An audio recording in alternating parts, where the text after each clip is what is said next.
Benfica Podcast is one of the founding members of Benfica Independent. Benfica Independent is an independent platform made by fans for fans, and in it, you can find our podcast along with many other podcasts, along with articles of opinion, video segments, and much, much more. We're also on patreon.com/Benfica Independent with exclusive contents for our patrons. Hasta que no estás aquí dentro no sabes la grandeza de este equipo. Sí, es un club que tiene una grandeza que no se comprende si no estás aquí dentro. São de uma magia única, benfiquista, que só nós sentimos assim.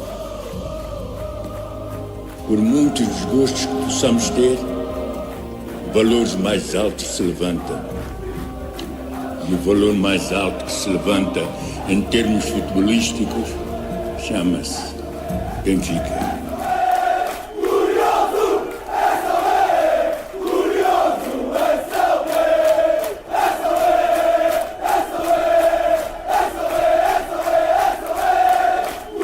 Quero o Benfica intimidar o adversário. Quero o manto sagrado entrar com vocês em qualquer estado. Esses estados, pá! É isso que eu quero!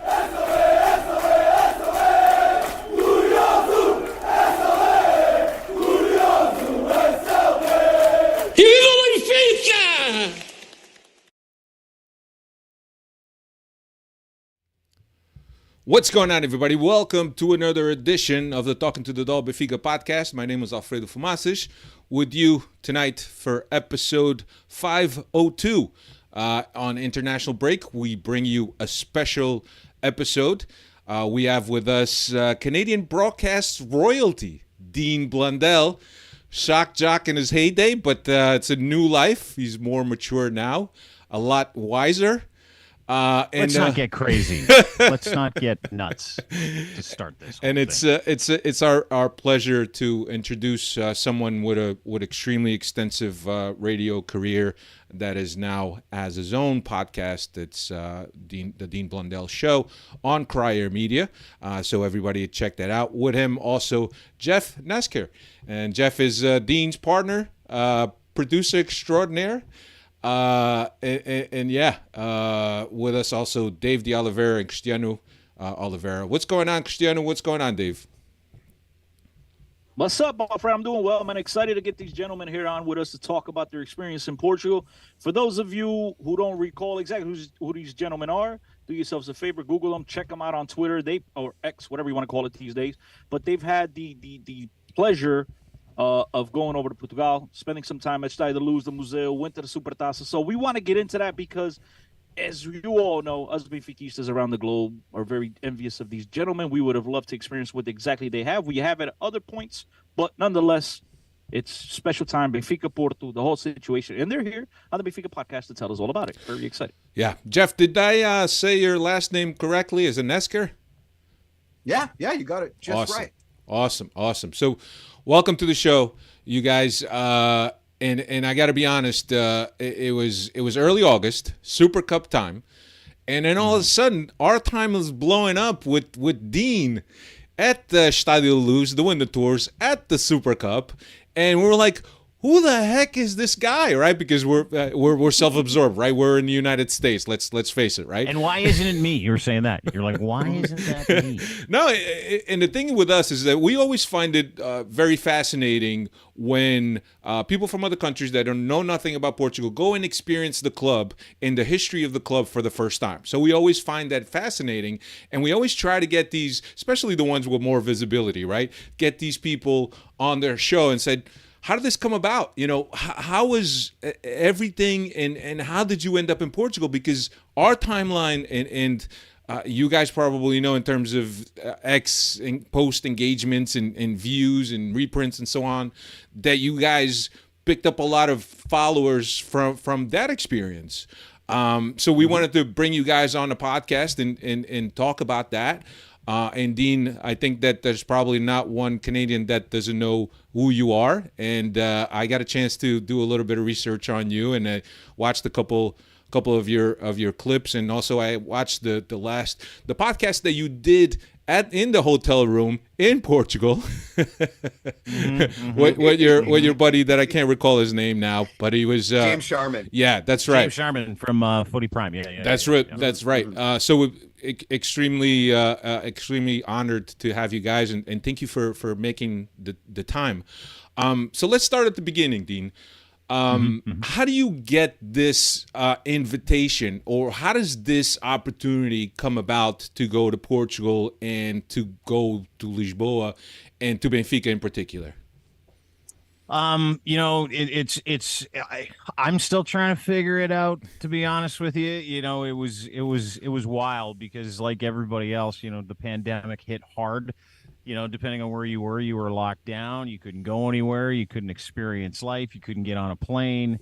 And I found myself about 6 months ago being asked to join the team at Clancy World, which is a digital collectibles company that had a licensing agreement to partner with Benfica to do NFTs. And so, one day I'm on my couch, and the next day I'm on a flight to Lisboa, and I'm going to go and meet the executive committee, Jose Smau, Miguel Pereira, the entire executive group down at Benfica, and we're going to Estadio da Luz, which I said wrong for the first month that I was there, and like all the time.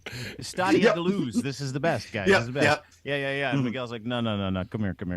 So anyway, I show up to this thing, and keep in mind, we run a media company. Crier Media is a media company. We do campaigns for people. We do analytics for people. We create content for launches. We create content for individuals, micro content. So we do a bunch of different stuff. We're a podcast network.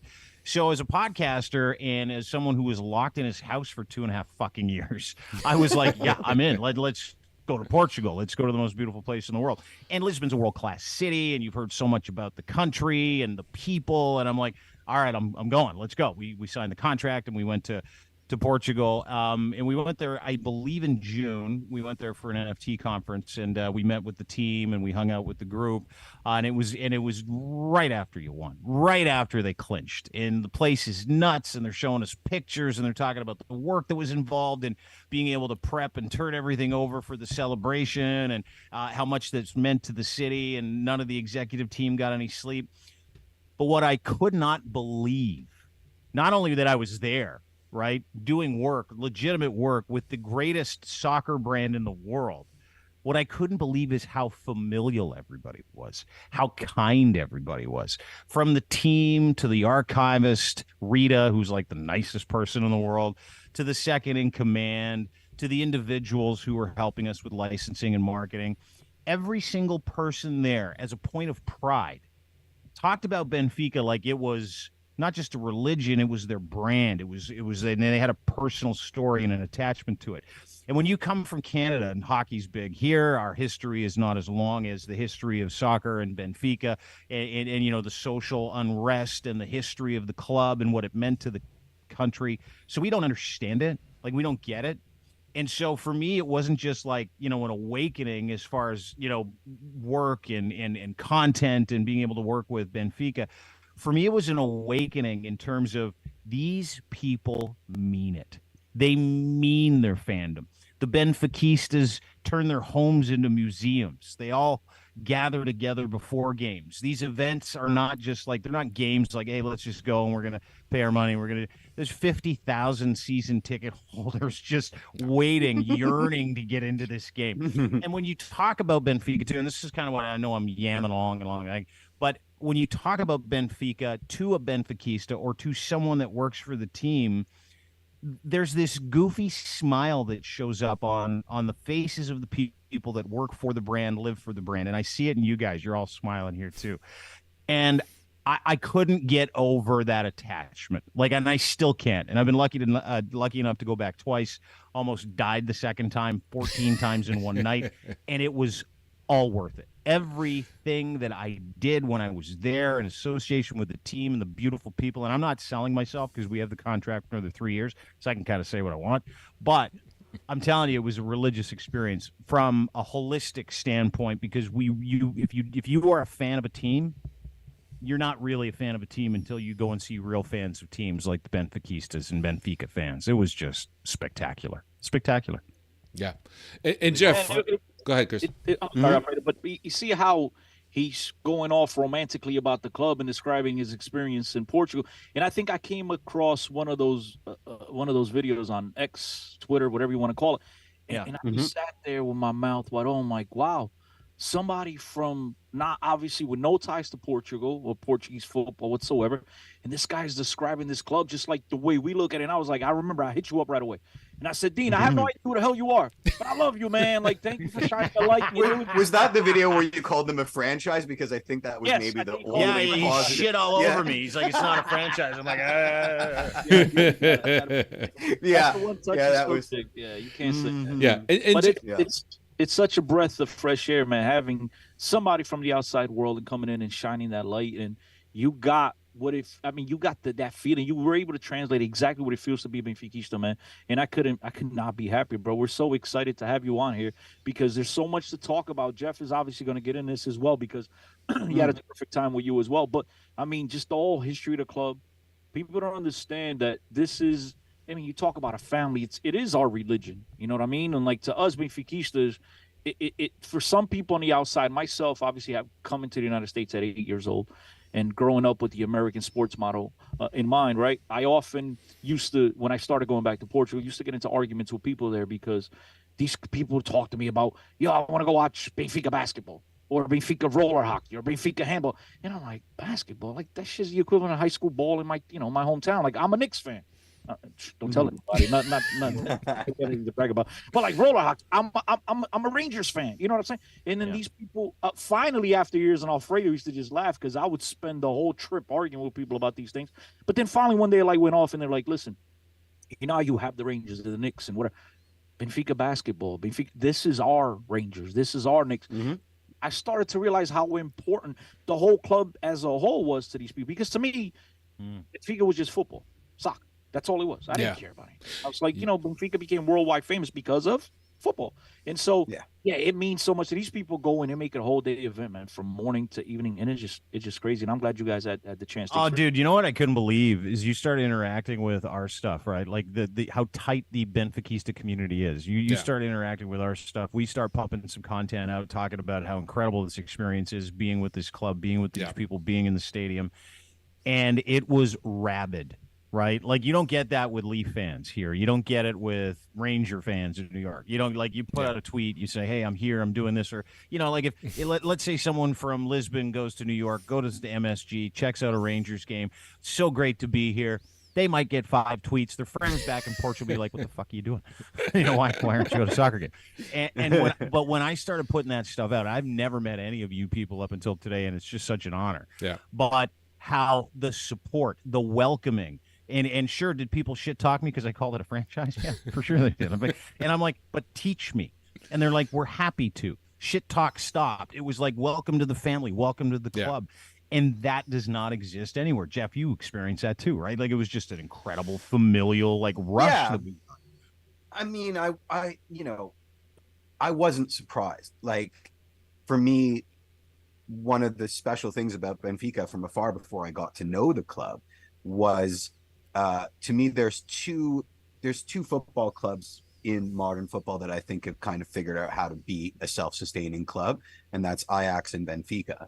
And there's a certain magic to the Benfica business model and the ability of this club to both be competitive and a developmental club at the same time, which is like the super, super secret sauce. So I was fascinated. And then, of course, you're talking about a club with this came up a lot. This came up in our podcast. We were comparing TFC to Benfica and the cynicism that you see in and amongst a club that's under 2 decades old like TFC versus this sort of it's going to be okay idea going on at Benfica. I mean, obviously we're catching them off the back of a 38th championship, but there was just this sensation that the inertia of the club is enough, whereas the club as young as TFC, there's still this idea: is it going to fold? Is it going to be able to sustain itself?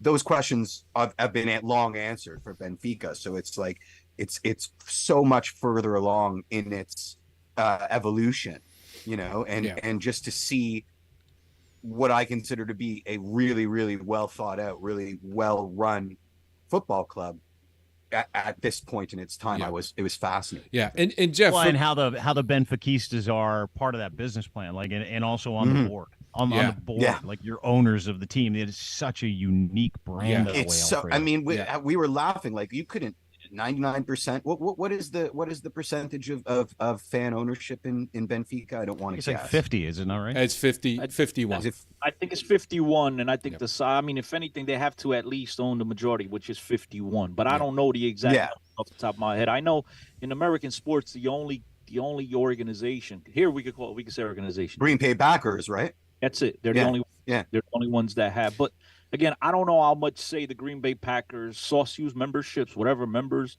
fans have in terms of, what the salary cap will be, how much money could be. Yeah, exactly. The just have to vote and all that. And so, it's look, I've had countless arguments with people because I've often said that the only way that a club like Benfica, the Portos or the Sporting, to keep it in Portuguese football, right? The only way the clubs, great clubs, will get back to the top and challenging these big sharks in terms of Champions League, right? Success would be for outside investment, right? It's the only way it's going to happen because they're not going to be able to compete with the big sharks. And you understand the arguments, the pushback, and it's something I don't think it'll ever happen. At least with Benfica, I think if it's going to happen, it'll be with a Sporting. It'll be sooner rather than later, in terms of comparing to the other two. But I think that it's just it's that mold that these clubs have been built around. They've functioned around this for years and years. I don't know if you guys know, back in the days when Benfica built the original Estadio da Luz, the Saucius, they donated like whatever you could, bricks. You could bring 10 bricks. Labor. Dean will bring a bag of cement. Dave will bring a bucket. Alfredo bring some shovels. And so a lot of the stadium was built with what the members, the Saucius, were able to donate to the club. And it just, man, it's as you guys said, it's that family, that feeling that you are involved in what the club does on a day-to-day basis, even though we probably are not, to be really honest with you, but at least we're sold that idea that we are. Well, they made you feel like it, right? Exactly. That's all that matters. But Jeff, I wanted to ask you, and you obviously being a Forge fan and also a Toronto FC fan, sorry to hear that. How did that compare in terms of the atmosphere, right? So you had a chance to witness both atmospheres, and how is one different from another one? Getting away from the obvious, right? Obviously, is the magnitude of the club, getting right? away from the stacks of riot police ahead of every game. Hey, I've been to an Old Firm match in Glasgow. If you think that was riot police, man, you ain't seen nothing. I've seen Everton, Liverpool at Anfield, and that was crazy. So you've had some experience. Yeah, I've been to Camp Nou, which is absolute palace. And in terms of one of the big surprises at Camp Nou was 50 to 60,000 people being able to ingress and egress in 2 seconds flat. Once the whistle blows, there's like 40,000 entrances and exits around that thing. So my first impressions of the stadium, obviously, it's a palace of football. It's absolutely gorgeous. I was able to stand on as close to the touchline as possible. People were like, "Don't you dare step on that pitch!" Yeah. But I put my foot out on it. It was little things, right? Like, Dean, I'm sure you remember this. Like when we went up to the Benfica archives, we get in right by the Eusébio statue, right? And then we walk through the little turnstiles, get into an elevator, and as we're going up to the second floor, the doors open and you're hit with the smell of every cigarette that was ever smoked in the history of humanity, and it's this like lingering, like old tobacco smell just everywhere. And this is like on one side is like Eusébio's contract, like in a hermetically sealed room, and on the other side is like the room where Portuguese energy smoked every pack of Gitans ever created. And you can smell Maria, Jeff, it's the balcony that Di Maria was presented in. That's that balcony that everybody uses to smoke. So if you see that presentation Di Maria, that's what it was. That's right there. That's And so it's always surprising. Like one of the first soccer games I went to was Fulham at Craven Cottage, and I was lucky enough to be in a VIP box that had a fully stocked fridge of beer. And so I grabbed a can of beer and I walked out of our private booth into like the 3 or 4 rows of seats by the private booth, took a sip, looked around. Everybody was staring at me like I was the Antichrist. I didn't know you're not allowed to drink in the stadium, right? So they're all looking at me like, what the fuck is this? Is this bourgeoisie prick doing? Like what? And so you learn things all the time. It was just fascinating. It was so lovely, like to be able to walk through the tunnel to on ground level at pitch level. Yeah, walking out from the dressing room. Yeah, never forget it. Yeah, never forget it. You know. Well, and it's not even like, you know, being in the stadium is one thing. Watching the teams play, because we went to Aveiro, I believe is the name of the town. That's where you're from. That's your hometown. One of my 7 hometowns. One of my 7. Oh, okay. Well, you just. I was actually born there. I was born. Were you really? I was born like not even 10 minutes from the stadium. So yeah. Okay. I love it. Yeah, right off the highway. So, so we go to Aveiro, which in itself was a journey, gentlemen. But you know, walking into the stadium. So you walk into the stadium at Aveiro, and it's the neutral site Supertaça. I think that's how you say it. Yep. And we finally get there after a fucking incredibly long day. A couple blown tires, 3 Ubers. Jeffrey, lots of tears. Lots of tears. Jeffrey literally thought he was going to die. He was calling home saying, "Mom, if you don't hear from me, it's because I got run over." Well, I mean, what does it say in every driving course ever? What not to do? Like when don't you stand on the highway tire to on the get a flat expressway, tire. Yeah. Don't fucking pull over to the shoulder. Get the fuck off the exit ramp. And the fact that we stopped within view of the fucking exit ramp to change a tire on the side. Well, of to be traffic, fair, the tire like, was gone. We couldn't even make it through the thing. So real quick, our Uber driver Diago blows a tire doing 180 on the way to Aveiro from Lisbon. 180. He blows it. You can hear it going boom, boom, boom, boom, boom, boom, boom, boom, boom. He looks at me in the rearview mirror. I go, "You blew your tire." He goes, "Keeps driving." Keeps driving. 180. Doesn't slow down. Then you hear kaboom, and the car does one of these, and we almost go into the guardrail. We're still doing 180. So he slowly makes his way over the guardrail. He's too overweight to change the tire, so we have to do it for him. So we get the thing out. We change the tire for him. We put it on. It says, "Don't go over 80." Clearly marked. Dude's going like 140 again, and boom, the tire explodes again. Like 15 minutes later, I'm like, we got to order another Uber. So that Uber ride up to Aveiro cost us 2,000 euros. I just wanted to point that out. It actually cost me too. Anyway, holy shit. We get there, and I've been to a TFC game. I have, and it's spectacular. Red Patch boys, the end zone. That's Jeff's a Red Patch guy. They same like the Benfiquistas are Red Patch people, right? Yep. And it's great. It's crazy. It's flares.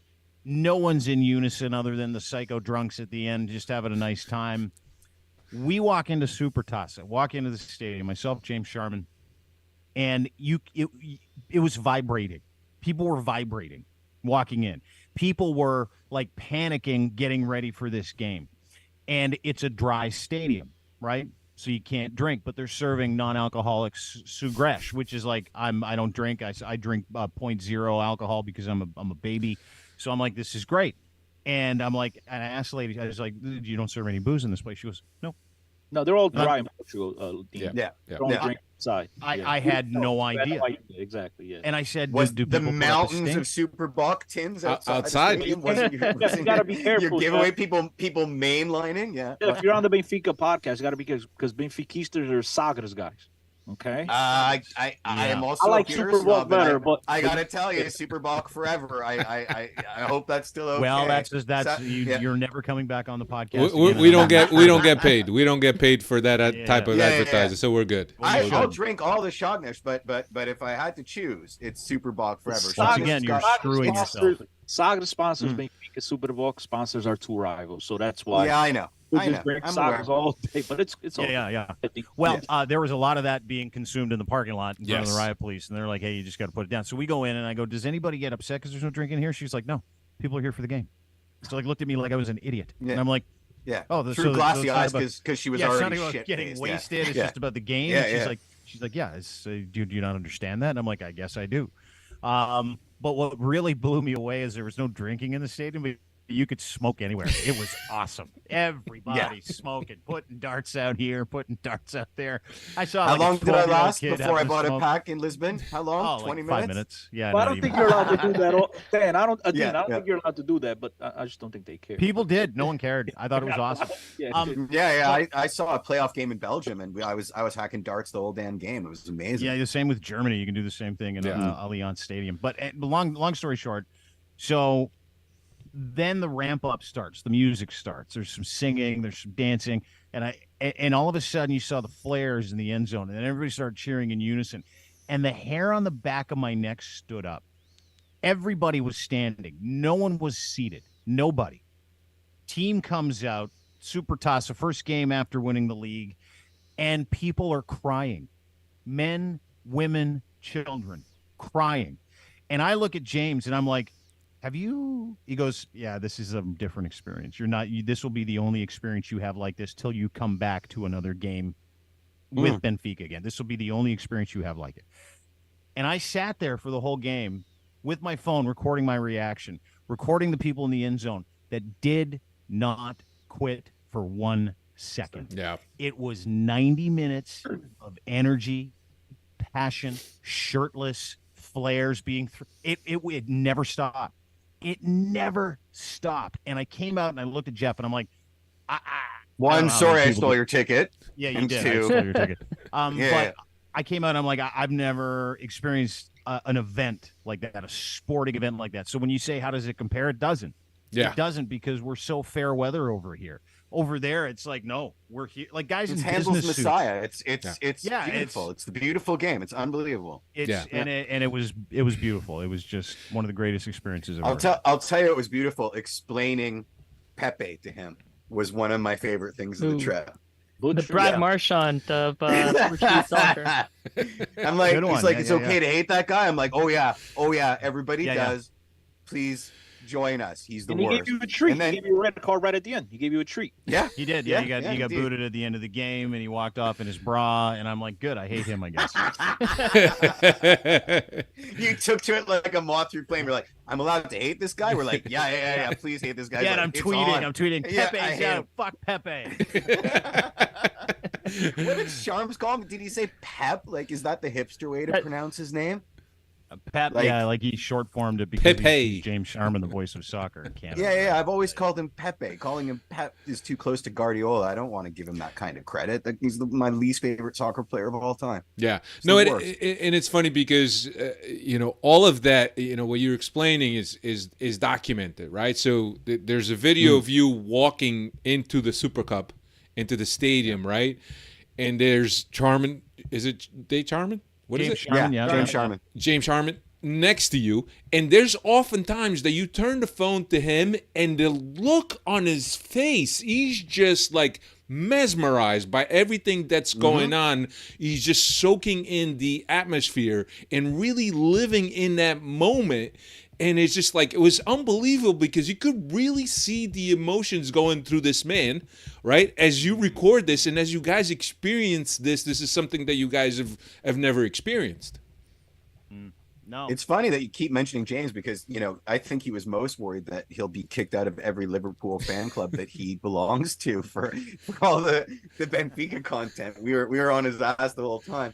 But, it's funny that you mention that because James is one of the royalty of soccer in Canada. His resume is unimpeachable. And you're right. I mean, the experience of it, even outside, as bitter as I was watching those two assholes go and watch the game that I was supposed to watch, interviewing the fans that were outside, just like with every minute that passed, they were drunker and less that I wanted to interview. And then we were looking for a washroom for about 20 minutes outside the stadium. Yeah, those are rough. But no, it was it's unbelievable. It's unbelievable.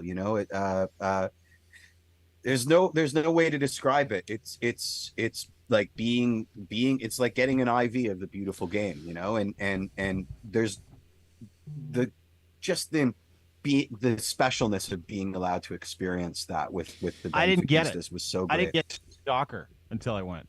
Like I love the game, right? I do. I love the game, but I don't love it. Like you can tell people who haven't been to a Benfica game.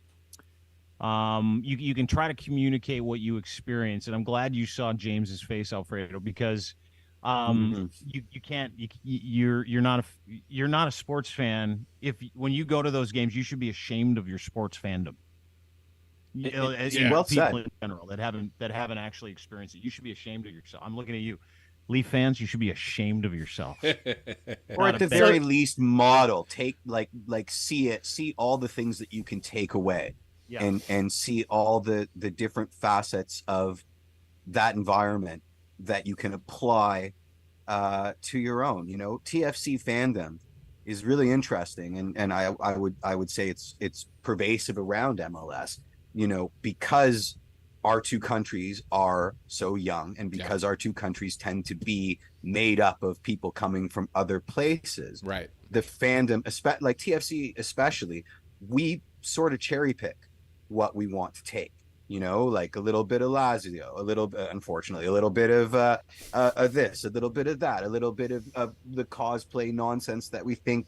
We saw Vinnie Jones once, and we think that et cetera, et cetera, good and bad. So it presents an opportunity to take back the things that you found the most agreeable, and sort of apply it to your own fandom, and that can't be understated. Yeah. So you guys had an opportunity, not to change the subject, but you guys had an opportunity to see the Supertaça in Aveiro. Did you guys get a chance to go into the Museu Cosme Damião? Did you get into the museum?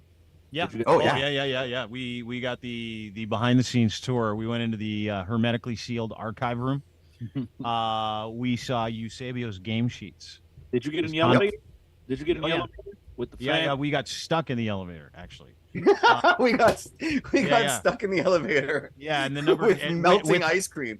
With the second in command, with Rui's right hand guy. He's like, "Oh, you guys are with Clancy World." I'm like, "Yeah." He goes, "Crier Media." I'm like, "Yeah." How you doing? He goes, "Good." "It's hot in here, huh?" He says to me, "It's hot in this elevator." And I'm like, "Yeah, we've been in here for 15 minutes. We haven't moved." So not only do we get a chance to go into the archive room, they took us down into the basement. Now you know what's in the basement, right? It's where they keep the good stuff. The stadium or the stadium or the museum? The stadium. So yeah, I know. No, I'm saying you ask if you've been into the basement, right? I'm asking the basement at the stadium or the basement in the museum.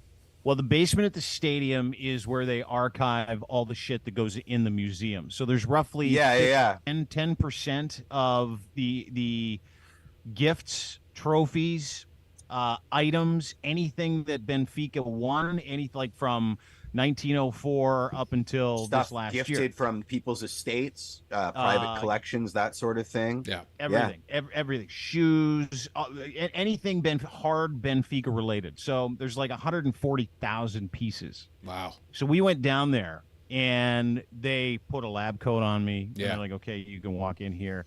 And they opened up. I got the lab coat. I got the glass. I was in there with like doctors and like. You got like little booties. You got little booties to put on your feet. Yeah, I got the little booties, and I got everything. I got the white gloves. Don't touch anything, and they allowed us with cameras in there. What you see in the museum is 10%.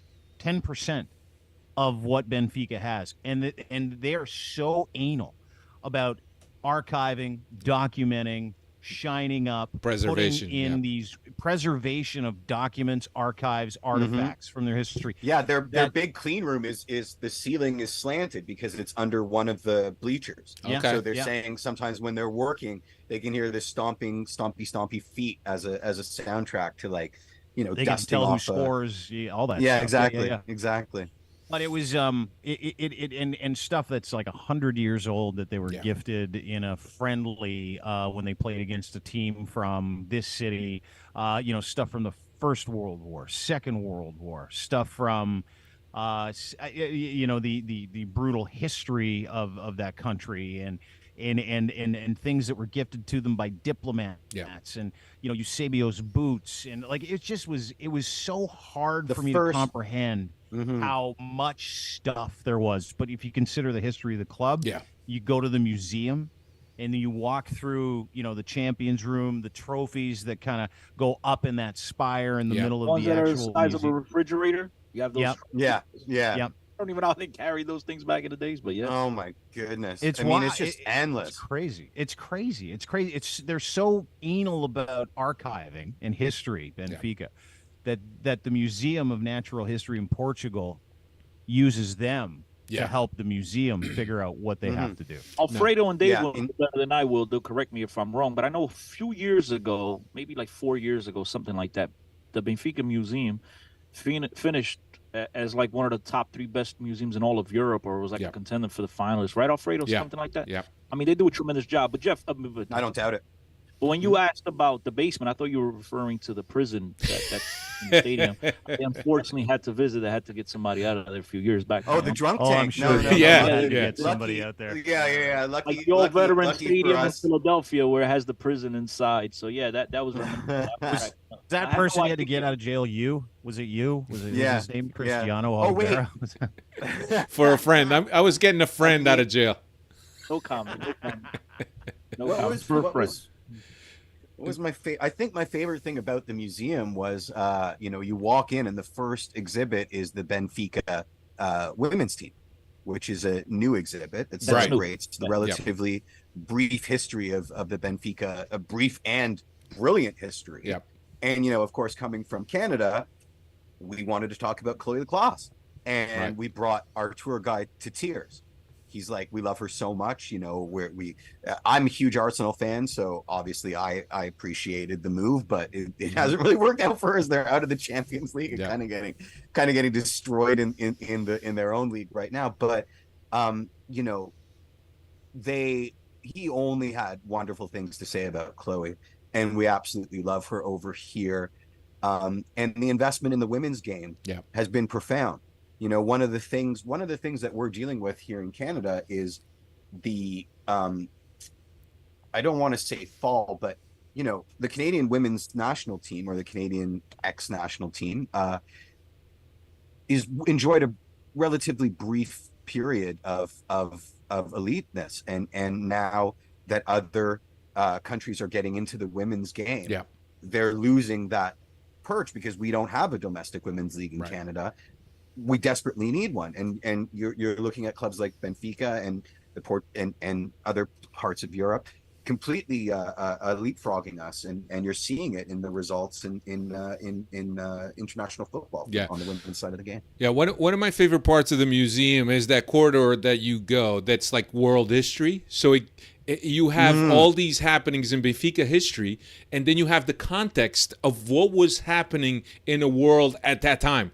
And I think, like, from an outsider's perspective, and somebody that's a history buff knows, okay, well, this was the time that this was happening. And I thought that was absolutely great. In addition to the one elevator that plays this 360 movie of Benfica, Up and down.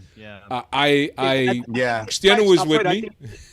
I think it tries to give you. I think it's trying to give the fans, us as regular people, the feeling of what it's like to be on the center of the park and just get that noise from a 360. I think that's what they're trying to do there. I might be completely wrong, but I never got to do that thing where you. Oh, dude, I did it twice. The video you're talking about on the elevator was originally made for a car. That was supposed to be a car Is that big? display for. It's huge, and they put people on it, and you go up, and you don't know you're going up, and it is 360. It's a big room. It's almost like the Sphere. Yeah. Brought me to tears. It made me so emotional. That's where Alfredo was going, Dean. That's where Alfredo was going. We're sat there, and we're looking at each other. It was the first time I'd been there, and Alfredo as well, I believe. And it just, and we're like, it's very emotional. Yeah, it really drives you. Huh? It tugs at your heartstrings. To Alfredo's point, to your point, the heartstrings, and you're talking about the wall where it connects Benfica's history with world history events.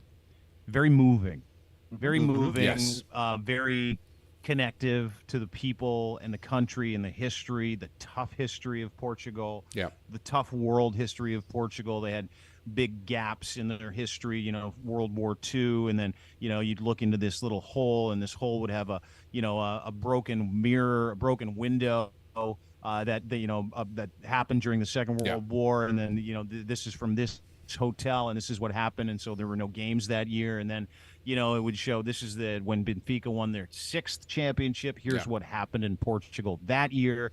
To your point, they do such a good job in that museum of bringing you along if you are not a Benfica fan or if you're just there for a visit. That's what I loved. I thought it was phenomenal. Yeah, they also have excuse the because I might be saying it wrong, but the hologram, whatever it's called, of Eusébio. The Eusébio hologram. It's like I was just about to mention that. Yeah.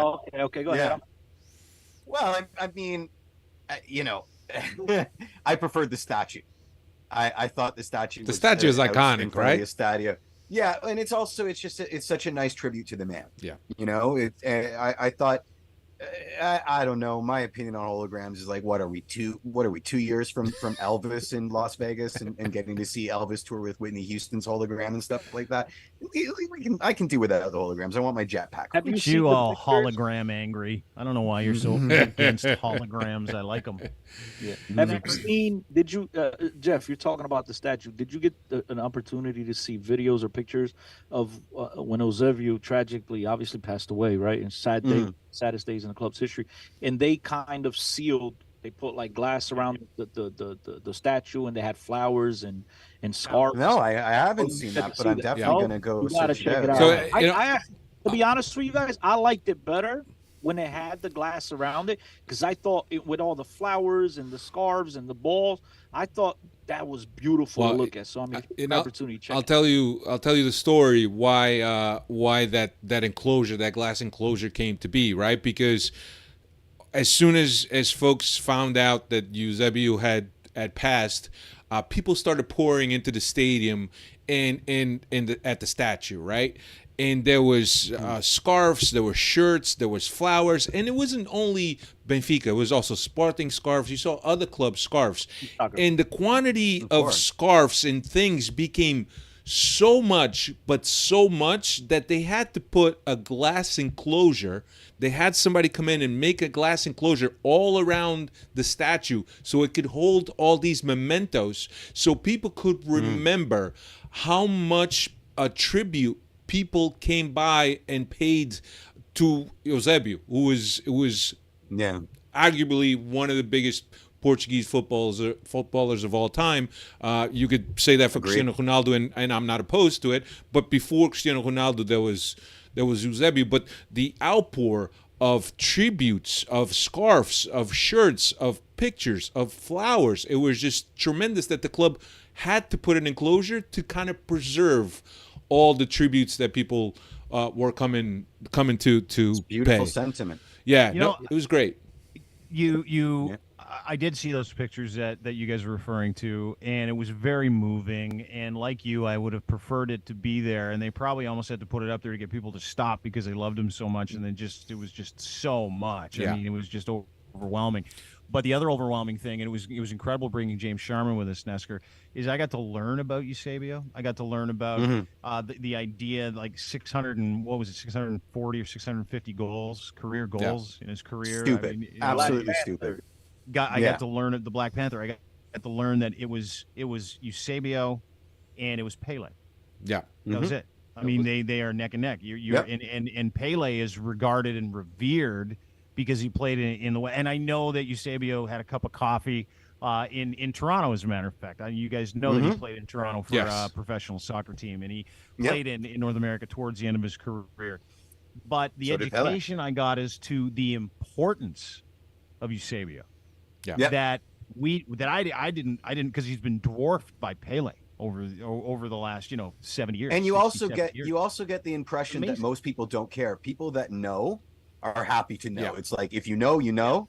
Yeah. And if you want to celebrate Pele, go nuts. We'll be over here, celebrating the real hips. And in Portugal, if Portugal hadn't got jobbed against England in 1966 semifinal, Portugal went on to win that World Cup, I think we'd be talking about Eusébio in a totally different light. I mean, this dude was an amazing footballer. Unfortunately for him, there was interest from outside clubs that wanted to take him out, most notably Milan.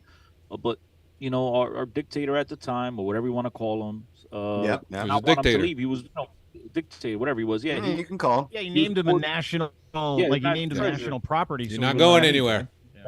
Had he left, he probably would have been a lot more recognizable, more recognizable name. But, us Benfiquistas, we love having him. We love the memories.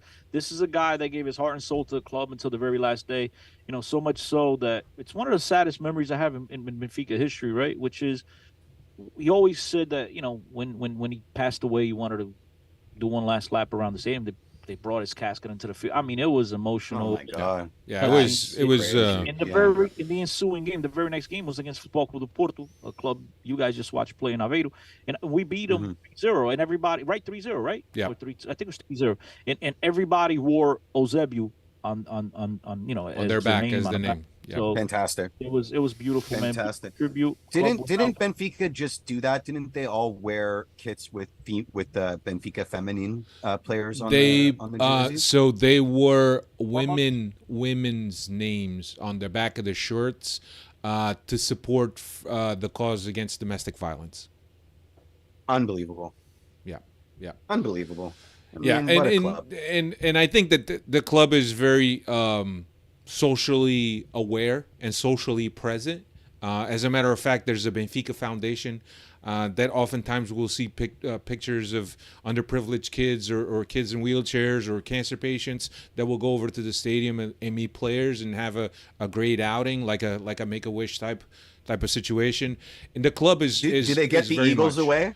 Because they were fucking scary. Like they were scary enough. Like, do they move the Eagles? Because I'm afraid the Eagles might be a bit aggressive. It's an imposing animal, and I know, Dean, you've been attacked by birds, and I am very fearful of big birds. I'm waiting for the day that they go rogue, when they they start doing the fly around the stadium and they land on somebody's head and they what I mean. Can I tell you something? Can I tell you something? Go ahead. I had lunch. I had lunch with Glory. Lunch right next to me, just sitting next to me. Couldn't eat because I've been attacked by birds 4 times, and this thing is the size of a German Shepherd. Oh yeah, I'm a bird magnet. Bird magnet. No, I get attacked by birds all the time. It's just a thing. I can't explain it. Just call him Tippy Hedren. Yeah, that's who I am. And so the lead trainer of the Eagle trainer, the Eagle coach, was sitting next to me, and he's like, "Don't worry, it won't attack you." And this fucking thing was staring at me the entire time. Did they have the helmet on to eat? No helmet. Did they have the little helmet covering the eyes? No. No. They rolled right up, turned stone white. He was fixing to eat, Dean. Yeah. And then we go down. To record a feature on the pitch, and standing next to and he's like, "Hey, just don't get too close because they don't like people." There's 3 of them. There's 3 of them. Yeah. There's Were you eating rabbit? Right. Were you you weren't having rabbit for lunch next? No rabbit. No. No rabbit. I'm standing next to the trainer. I think we had a full case of pastis de nata, actually. Yeah, we did. And I'm standing next to this bird and this trainer, and I'm talking to him, and I'm talking to the camera, right? Like just talking to the camera. And I didn't realize that the trainer had gotten dangerously close to me with this killer animal. Huge. And I turned around, and this thing was right here. The gaze. And I very intimidating. I kid you not, I peed a little. I was going to ask you that. I peed a little. Yeah. I peed a little. Because I've been attacked by birds, but you have not, and you can't. And again, that's another thing that doesn't happen. You got this eagle that gets everybody going before the game, flies around with a ribbon, and sometimes Glory gets a little cocky. There's an entire wall by the TV in the visitors' locker room is just the eagle mean mugging the locker room. Oof. Just like, hey, you like being at the Estadio da Luz, fuckface? Like, basically, that's the whole thing. Unbelievable. You know that Lazio, I believe it was Lazio. Lazio. They stole one of our Eagles, bro. One of our Eagles left our club and went to them. I don't know. So there might be some international wars over. Yeah, no, it was a former trainer who was hired by Lazio. He left Benfica, had an eagle with him, and now they fly the eagle at Lazio just like they do at Benfica Stadium. And I've also seen it with the Philadelphia Eagles. I've seen an eagle fly, a real eagle fly. I mean, there is because you guys are the originators. We are the originators. Yeah. And by the way, Lazio's trainer was the trainer at Benfica. The guy told me about the new trainer guy who tried to kill me with the bird twice. The new trainer guy's like, oh, that guy at Lazio, he got fired because he sucks at this job. He's crazy. So there you go. He was pretty crazy. No, but I wanted to segue since you guys brought it up, right? You guys brought Prestige Nata. But Dean, is it true that the best fish you've ever had in your life was in Portugal? 100%. I'm not a fish guy. Dude, the best food I've ever had in my life is in Portugal. What was the best meal you had in Portugal? Fantastic. It had to have been Where was it at? sea bass. It was sea bass, and it was at this little restaurant right across from Hotel Santa Justa. Can't remember the name of it, but it was incredible. And then Hotel Santa Justa as well also had a really nice avocado tuna dish that I really enjoyed. But here's the thing, is that if you haven't eaten in Portugal, and you guys understand this, they don't. It's all fresh. Everything there's fresh. There's no big No box preservatives. stores. No preservatives, no nothing. So if you got a gluten allergy, you can go there and eat like a pig and feel great every single day. The food is unbelievable. I lost like 5 pounds the last week I was there. 5 pounds. Just because I'm like, and I ate like I normally eat, but the food is so good. And then you go to the timeout market and you can have anything you want at the timeout market. Yeah. Go there for the food. Just go there for the food. Go see a game and you'll be happy. You'll fall in love. You'll never want to come back. What about you, Jeff? I got a question for both of you guys. Obviously, being Canadian North American into the North American sports scene, if there's one thing you can take away from Benfica, whether it's stadium, fans, whatever it is, museum, whatever, there's one thing you could take away and implement into America, the North American sports culture. What would you guys bring? It's a question for both of you. What would you change, bring over, or match or steal? Well, first of all, I would trade all the Canadian women for the Portuguese women. That'd be the first thing. I did not see one unattractive Portuguese female the entire time I was there, and they were all married to big fat Portuguese dudes. And I'm like, how does that work? And they're like, don't worry about it. So that's the first thing. You know what they say about fat dudes, right? You go to dinner with them, they eat. We take care of ourselves. You know? Yeah, I'm one of them. I get it. I totally understand. I would say it is the fan engagement, fan involvement. Yeah. Benfica loves their fans. They don't look at fans like marks. They involve fans. Their membership, like they've got 330,000 people in their Benfica membership, biggest in the world.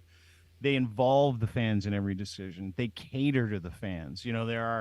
They hold the fans up as not just owners, but their lifeblood. They don't pimp the stories and the history of the stories. They're proud of the histories and the stories, right? They work with fans. They ask fans for memorabilia. They give memorabilia to fans. They include the fans in every aspect of the club, from the business to the engagement to the games, and it's about them, right? I know there's a business plan, but it is very backwards here. Here it's about ticket prices. How can you jam people? There it's about celebrating the history. Yep. It's about the immersion of the familial attitude, the religion, the 3 F's: football, Fatima, and Fado. Yep. Oh, okay. Right? That When someone said the 3 F's, I was sure one of them was fucking. Sorry. Yeah.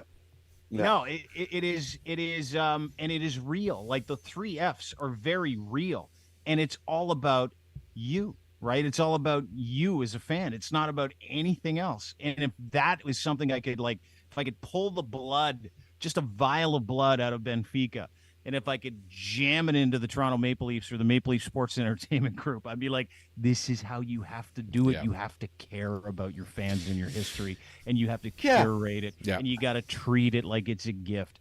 That is the best way I could probably describe what I would love to see back here. I think it's I think it's let me just say something before Jeff answers. But I think it's great that you were able to observe that, right? Because there's people that live in Portugal that live the club 24/7 that would argue that, right? That the club doesn't care about the fans. But from an outsider's perspective, it's easily visible that you could see that there's a care by the club to take care of their fans.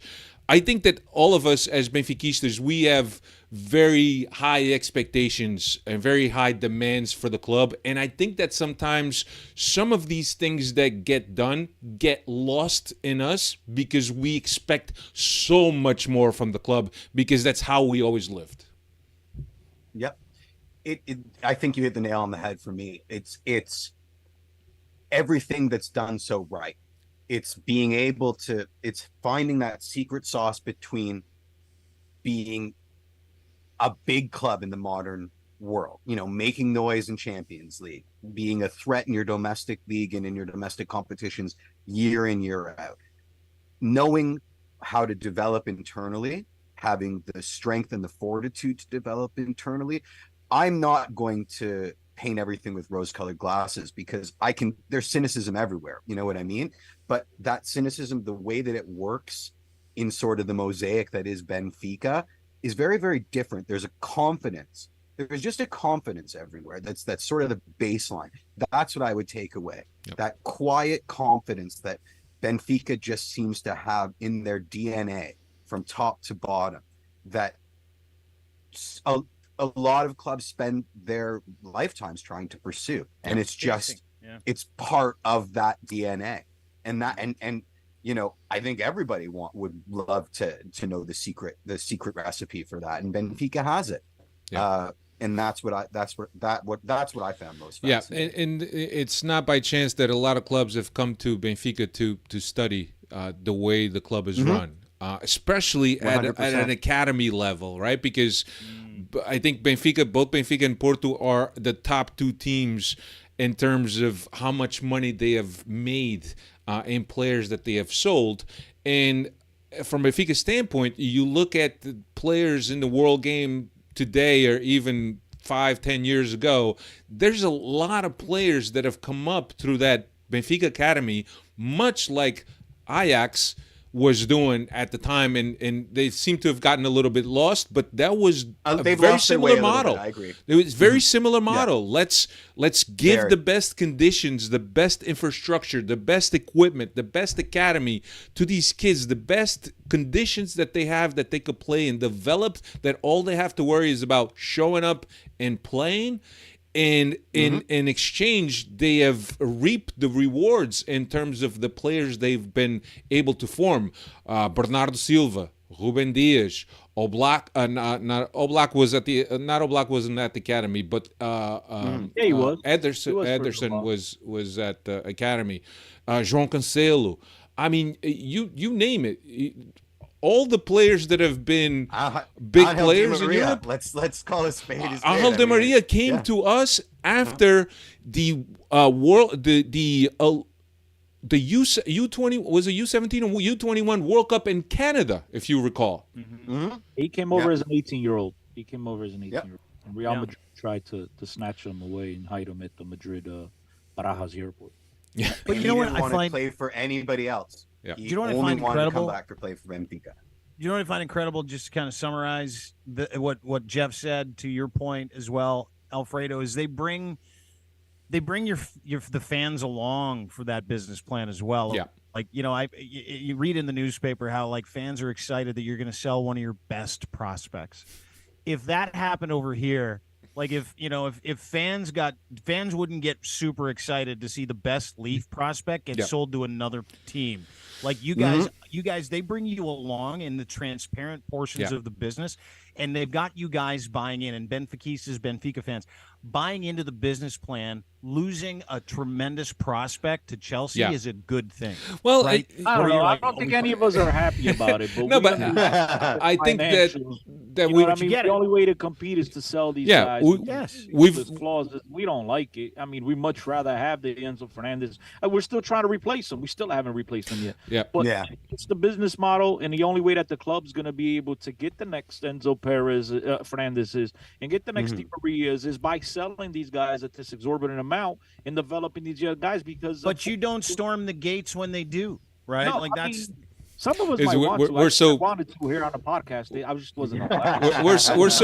We're so accepting of the business model that it's become almost second nature, where we feel that every season that needs to be a big sale in order to keep the club afloat and to keep the club competitive, and also to dump money in the club so we can invest in the next talent. So it's always been a game of we're a sellers club, or not a buyers club like Real Madrid. Real Madrid will go after an international competition. Real Madrid will pluck the best player of the tournament if it's not already on their team. I mean, for Christ's sake, I mean, Dean, to add to your point, 2 days prior to playing Football Club de Porto at the Supertaça, the game which you attended, we sold our leading goal scorer from last year. I mean, we loaned them out with an option to sell, to buy, whatever the wording there is. But yeah, I mean, days prior, I was not happy. But at the time, I mean, what are you going to do as a Benfiquista? You understand that the books have to be balanced. Yeah. You have to pay the bills, and we have confidence. I think at this point, we've all grown accustomed to what's happened to this club, and we have the confidence that we will nurture along and build and mold and find the next Gonçalo Ramos. And now we have the likes of Jon Snow, little João Neves, who's a fantastic little player. And these kids come up, and it's a little easy to swallow, but yeah, man, it's still tough at times. Yeah. I mean, Dean, we're not too happy. Yeah, and there's oftentimes. I know you're not. Like, I get it, but at the same time, I mean, it's not the barn burner that it would be in North America, and that's kind of what I'm saying is that, to get your fan base to buy into selling an asset is incredible because you understand the business plan. Number one, and number two, it's amazing to watch because it works. You won your 38th last year. I mean, it's a recipe for success and really incredible to watch from an outsider's perspective because it doesn't happen like that here. You don't have teams getting excited to sell prospects so they can stay afloat. But to that point, you talk about the academy perspective, or you talk about how they go out and they recruit people, and they've got people all over the world looking for talent to bring them into the academy. And when they come to the academy, how it works. I got to go through the academy and talk to people about where they put people and how they get kids into different areas. And if a kid doesn't do his homework, he's not allowed to play that night. Like really important. I love that part. Yeah, really important stuff where, you get that family feel. But it's just such an interesting model, and it's fun to watch, and it was really incredible for them to take us through the minutia of how they operate and why they operate according to their business plan, and how everybody who loves the team buys into it and they get it and they know what the deal is. Right? I love that part. You guys know that while Madonna lived in Portugal, she had her kids playing at Benfica. Well, one of her kids. Was it one or two? It was one. Yeah, she had her kids playing at Benfica. She was at the academy the whole time. I think Dave, you wanted to jump in, right? Yeah, well, I got a couple of questions here about. Go ahead, Dave. You've been quiet all this time. Oh, I've been sitting. I got the best seat in the house here. But from Canadian content, I was following you guys on Twitter during your trip there, and Jimmy Brennan gave you guys the Rui Costa kit to get signed. How did that go down? Did you guys end up meeting Rui Costa? And because I do believe you got the kit signed, but got the kit signed. All go down. Didn't meet him. We were supposed to, but some of the plans fell through. Mr. Costa was busy because they were getting ready for Supertaça, of course. But yeah, we had Jimmy Brennan, who played against him in a friendly. It was his first game as a captain of TFC, and it was I believe it was Mr. Costa's first game back, and they came over here to do when he came back to Benfica. It might have been his last season. Was his last? It was his last season as a player. Yeah.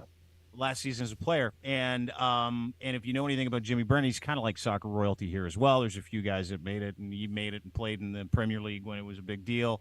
Came back to Canada to be part of TFC in their inaugural season, and then all of a sudden they're playing Benfica. And so we just give the jersey to an usher who's taking us around doing the tour, and he says, he was in such reverence of it that we were sure that he subbed it for a replica like version of it. Yeah. And so we gave it to the usher, and he's like, "I'll just go and get Mr. Costa to sign it." There you go. I'm like, and he did. "You could do that?" And he was like, "Oh yeah."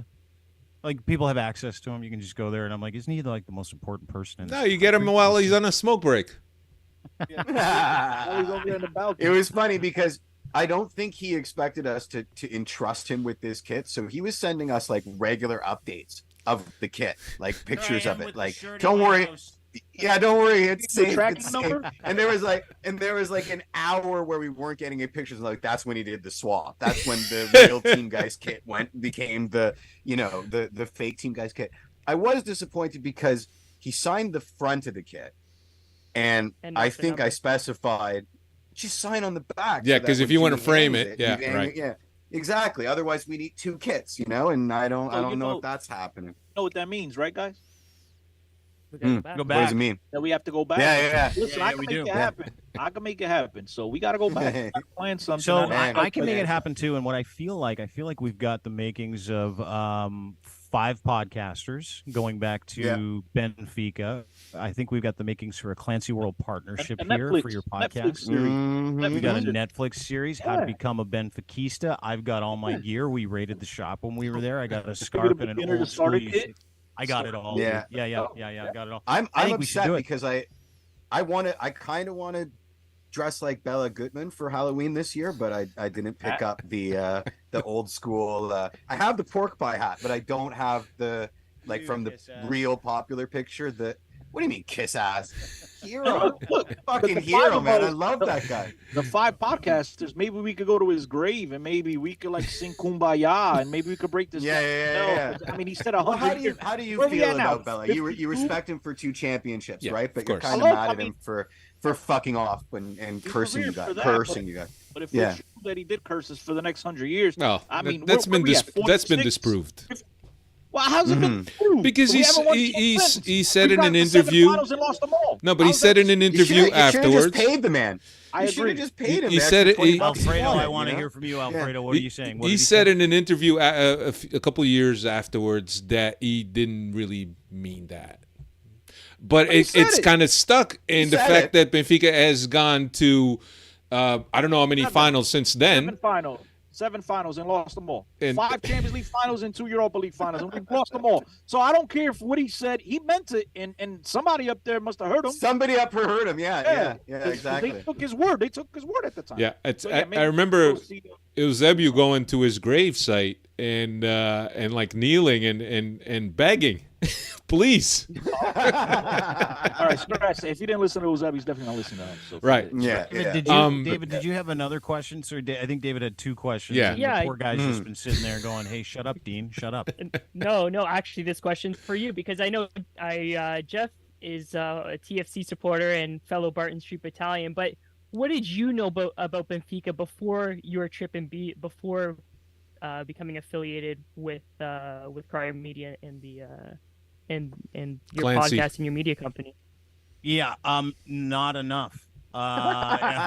Is what I'll tell you. Not enough. Not to say That's why he nothing. roped in some ringers to come with him. Yeah. Yeah, so I had to go and hire guys like Jeff and James Sharman, and it was funny because when we got the contract, the first guy I called was James Sharman. I go, "Hey, dude, we just got the contract for Benfica to do some NFTs," and he's like, "Really, mate?" And I'm like, "Yeah." He goes, "The Portuguese hate me," and I go, "Good, you're coming with me on the next trip," because he sewers Ronaldo like every 5 minutes on his podcast. Yeah, that's yeah. what he likes to do. He's like, Cristiano. Yeah. Yeah, he's not a fan. And I'm like, could you just pretend you like him for like a week and we'll go over there for a week. But I need to. So I literally went to his house and we went through the history of Benfica. And I'm like, wait a second. There are teams that have been around for more than 50 years? Is that? He's like, yeah. Fuck yeah. Yeah, dude. And then he took me through the real history of Benfica, like through Salazar. Oh, yeah. Through the time when the guy, like, some of the past presidents got arrested, and then he took me through like the proud history of the team and where it started, how they started out as 2 teams. Yeah. One played on a grass pitch, the other played on a dirt pitch, and then the 100,000+ seat stadium, where it sits now, the business model. And I was floored. I was floored by the modalities. I was floored by the brand. And here's the other thing. This is what he taught me that I thought was incredible. And the guys at Benfica said this too, which is incredible when you go on this learning experience about a team that has this much history. What I found really, really incredible was the idea that when you go to Benfica, or if you are a Benfica fan, the idea that this is not a game. Like, sure, it's a game, right? This is history. This is family. This is a vibe. This is our nervous system. This is our soul. Mm-hmm. And I'm like, that doesn't exist anywhere, does it? And he's like, no, it doesn't. It's the soul of that country. It's the soul of it's the soul of families. Like, that gets passed down from generation to generation to generation for the past, 100 and where are we at? 104. We're 120 years next year, right? 120, yeah. 120 years. So it was like, again, I mean, just the difference is just Yeah. really, really hard. You know what? It's really funny that you say that, because there's these guys that live in Portugal and they follow the team 24/7. They could actually give you their life milestones and the game that Benfica played that date or around that date, because everything, because they live and breathe football. That's all they do. Over here, we got basketball, we got hockey, we got baseball, we got NFL. But that's all there is. They live and breathe. It's on the TV. It's on the radio. It's like 24/7. So there's so much expectation for every game day. And just to experience it, just to be close to the club, that when they're there is just this exhilarating experience from a fan standpoint. And I think from an outsider's perspective, it's palpable. And let's be Totally. But to that point, the reason why the brand exists like that is they don't bank on Messi's. They don't bank on players. They bank on the brand and the history. So a player can leave. The brand exists. The brand thrives. The brand survives. The secret sauce, 100%. Right. Well, that's 100%. the point. Our wives hate it because they know that our weekend will be, dictated based on a Benfica result. Like, we're gonna have a nice weekend or a shitty weekend, and then all result. So, like, usually when I'm on, she's like, "Oh, you guys must have won." Yes. When I'm in a bad mood, don't even say a word. Already know. Yeah, my wife checks the scores, so she knows when I come back home from TFC games whether I'm going to be happy or sad. That's perfect. You've been miserable for 5 years, by the way. I've been miserable for 2.5 years, fuckface. But yeah, it's been pretty miserable. Yeah. But great, man. Look, I just wanted to bring this back around, and again, thank you guys so much for taking the time and spending here. It's been over an hour. It just flew. And it certainly felt like we were hanging out in a bar, having a cocktail or a soda in Dean's perspective. But it was really good, and especially Dean, that is not as ingrained in the football culture as Jeff is, right?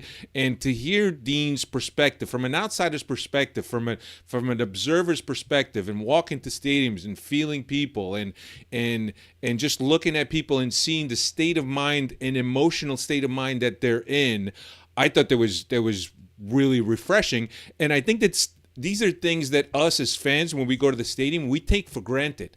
But listening to it from an outsider's perspective, as Dean described it really brings back the reasons as to why we love the club, right? Because we take it for granted. The club is always there. We live the club.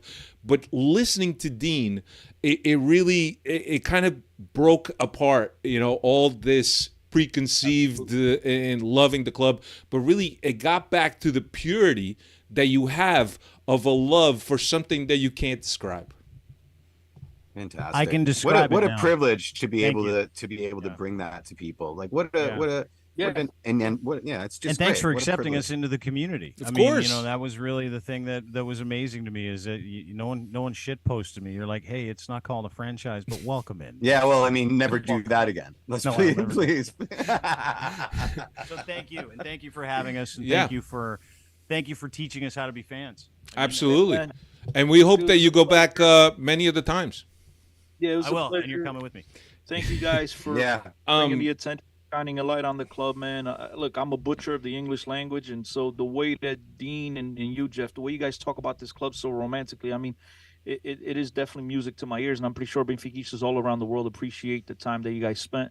And, we're excited to have you guys on board, and we'll be a lot more excited when we can make it happen and make a trip out there all together. Can't wait, man. It'll be great. It's going to be a rager. They got those what do you call them? The food trucks all throughout. Or the family drink beer. I mean, Yeah. Dean, this is That's perfect how you time. experience the tailgating. Phenomenal.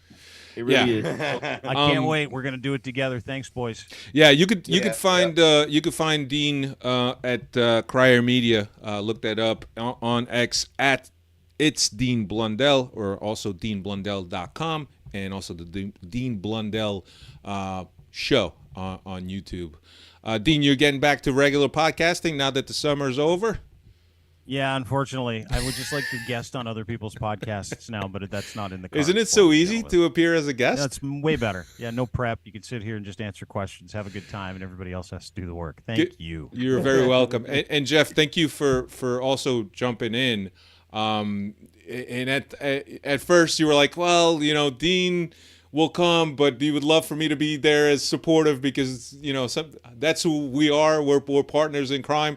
So it was great, man. It was great really having you guys. Anything else that I need to plug before you guys go? Do you want to plug this Clancy World Connection thing or? Yeah, absolutely. We're going to Clancy World's getting ready to do a launch of some digital collectibles, Moments at Home, Own the Moment, fan engagement tool that gives people access to different deals with different partners that belong to Benfica. It's coming to the fan membership app as well. So we're really excited, and go to crier.co or just Crier Media, Google Crier Media, and you can read all about it, or you can hit us up on our Twitter feed, Crier Media, the Crier Media on Twitter, or X, if you will, and add it's Dean Blundell. So, yeah, we're really excited, and the NFT and the packs look great, and they'll come with incredible opportunities for fans as well, fan engagement, and that's why we love working with Benfica, because they like their fans. Yeah. So no Ponzi scheme, right? Just fan engagement. No, it's just fan engagement. No, there's no Ponzi schemes yet. Just to let everybody in on the whole deal with NFTs. NFTs are great. Not on their own. Yeah. No Ponzi scheme. Oh, you see this but guy? pyramid. See this guy? Number one bullshit guy.